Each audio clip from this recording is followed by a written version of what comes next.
lastly, moving on to the vocals, which is something I probably should have done second or thirdly, but I'm going to do it lastly just to be different. I got them very well kind of treated already because it's from a good friend of mine, Matt Schwartz, who I think has already done an article. So he's put them through his various compressors, so there's not a lot of work for me to be done. They were at 128, and I've taken them down to 126. Matt told me 127, so I spent a while trying to figure out why they weren't sitting, but I've kind of sussed that one out now. So on the vocals, I have got, and this again isn't something that I usually do, I've got a delay setting that I'll come to in a minute. In fact, I've got two delay settings on buses that I'll come to in a minute. I've also got a delay across the channel, which is something that I practically never do because I like to bus it and have more control and keep the original signal full. But it worked with this vocal, and I find a lot of the time that if something works and sounds great, then go with it. I mean, you know, of course there are things you should and shouldn't do, but if it sounds good, then that's great. So.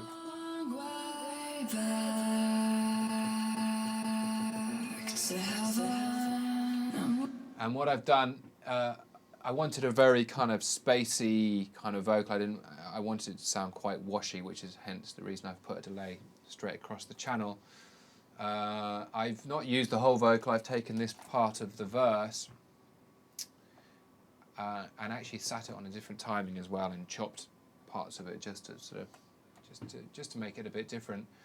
I've next on that vocal channel I've got a Simplon, and then I've got a Camel Space, which again I'll come to in a minute. Usually I love the Logic compressor for vocals. It's very good. Some of the settings are great and really kind of give the vocal a lot of punch. I've also got various go-to vocal plugins that I like to use. Again, lovely, simple little box. I know you guys have raved about it already in your magazines, but great for, you know, some nice bright top end. I don't actually need to put any on here because Matt's already treated it and given it lots of top end, so it wouldn't be a good demo to do. If I find a dull vocal later on, I'll show you. And again, the compressors, the Abbey Road compressors are great. As are, I've got the Duende, so they supply some very nice bus compressor, which isn't on because I've got it switched off at the moment because I've got a choice between the power core or the Duende because my Mac won't run with both. But a great compressor for lots of things, but I use it on vocals a lot. So moving back to the vocals, so we've got the verse here. I wanted to try and find some way of using just parts of the vocal, but you know, again, putting an effect to it. So I've set up here, I'll show you here, I've set up a bus with a stereo delay on it.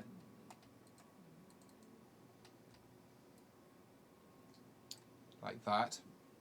Big feedback, which I control at the top. So I sometimes ramp that feedback up to 99 and hold it there for a while and then bring it back down, and I'll show you why in a minute. Then I've got a compressor, so kind of bringing out that delay even more, and then after that I've got Camel Space yet again. Because what I've done is, because I've programmed a particular groove for the whole track using the trance gate, the step sequencer, I can then put the vocal delay through that and it'll lock in with the groove. So if I play this from here,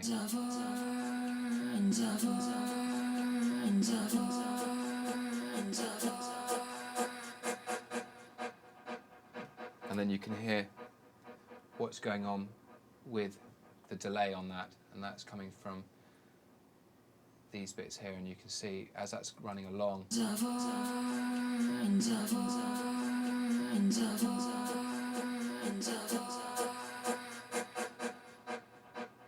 And if I put that in the track,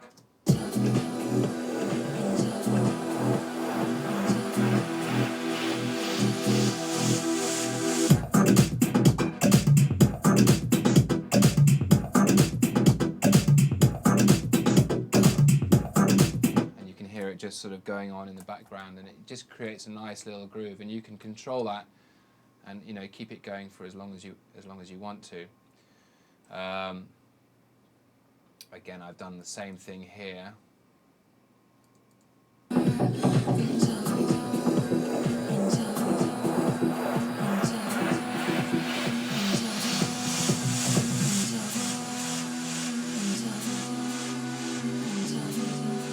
And then what I've got here is I've just for this last drop, I've used the main part of the chorus hook to lead back into the track itself, into the main track. This is how my heart breaks together. This is how my heart breaks forever and ever. You tear it apart, you break it my heart forever and ever. This is how my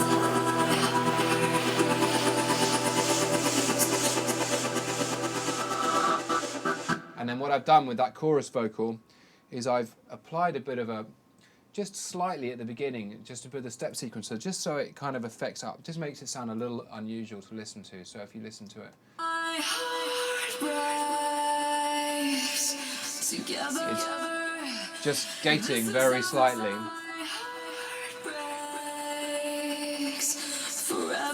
And then I'm adjusting the mix and pushing it up as it goes along to make it more and more full on.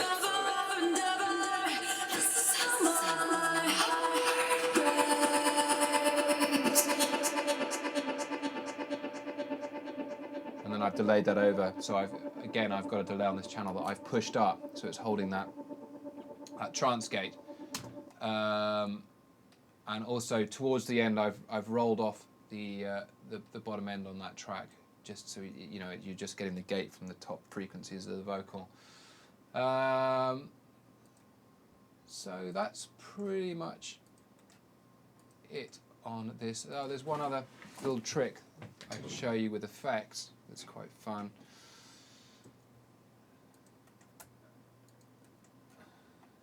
As you can see, there's a fair amount of automation going on in this song. What you can do, I mean, this is a bit of a Blue Peter because I've got one that I made earlier, but so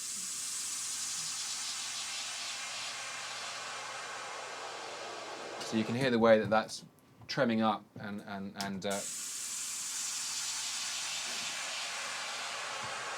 slowing down like that, and that before was just a straight effect, and you just put a tremolo on it. I could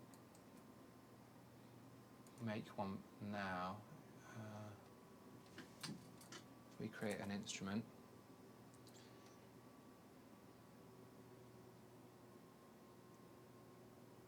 and I go to my channel strip settings,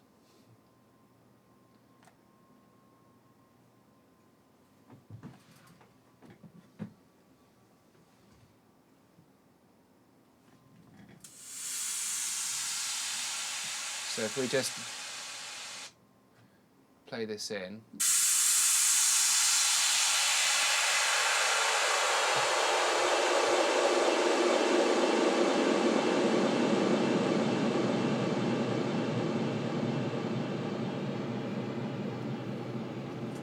so you could do lots of things with this. I mean, what a lot of people do, and I know it's been talked about a lot, so I won't cover it too much, is you can just simply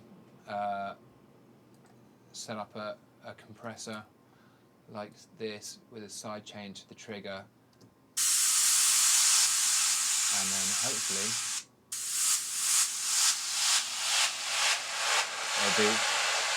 it'll do that.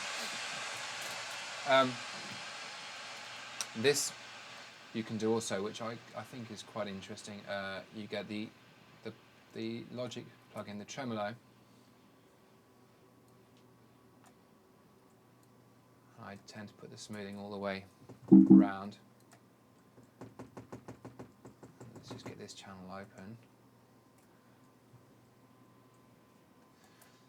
And then if you go into it, you've got depth. So let's start with the depth up full, so the tremolo's working to its maximum there, and then if you go into the settings here you can do the rate.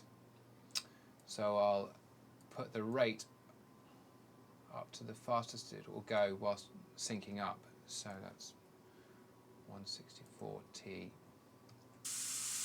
and it's really quick. So if you do that and then you draw it down, so it's eventually doing the whole bar.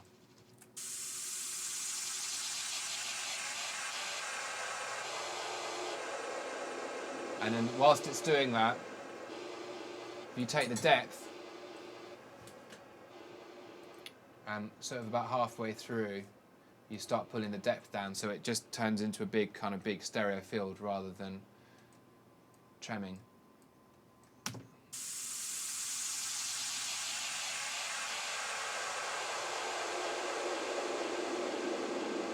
Then you get that effect, which is quite handy.